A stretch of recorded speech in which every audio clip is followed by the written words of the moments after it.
Selamat pagi saudara, apa kabar Anda? Semoga tetap sehat dan selalu semangat. Saya Hendra Bakti akan menemani Anda dalam Kompas Sulsel selama 30 menit ke depan. Selain 3 informasi utama tadi, kami juga masih memiliki informasi penting dan menarik lainnya yang akan mengisi Kompas Sulsel di hari ini. Kita jelang informasi yang pertama dalam Kompas Sulsel.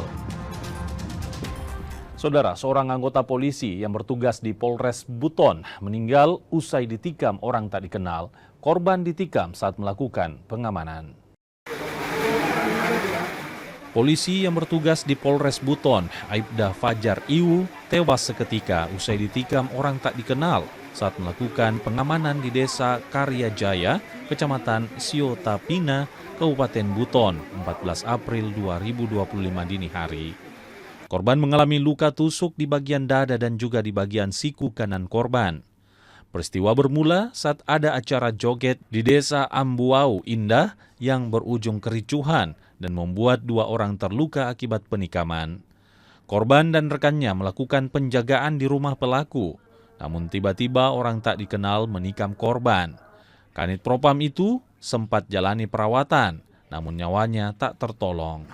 Atas kejadian tersebut, maka anggota dari Polsek beserta Polsek Ambo Indah dan Polsek Organisasi termasuk Sambo Balo mendatangi rumah terduga pelaku penikaman yang di Ambo Tugu tersebut, dengan maksud yaitu untuk menjaga jangan sampai ada aksi dari pemuda Ambo Tugu yang akan mendatangi ke rumah tersebut.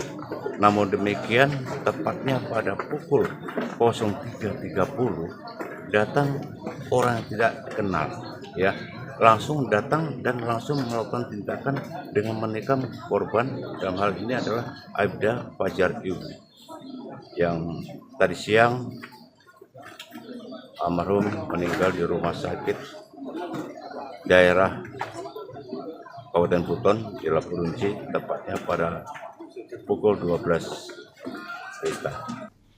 Jenazah Aibda Fajar Iwu langsung disemayamkan di rumah orang tuanya di Kelurahan Wakoko, Kecamatan Pasar Wajo, Kabupaten Buton. Sementara polisi kini lakukan penyelidikan kasus ini. Devrianto Ngeke, Kompas TV Buton, Sulawesi Tenggara.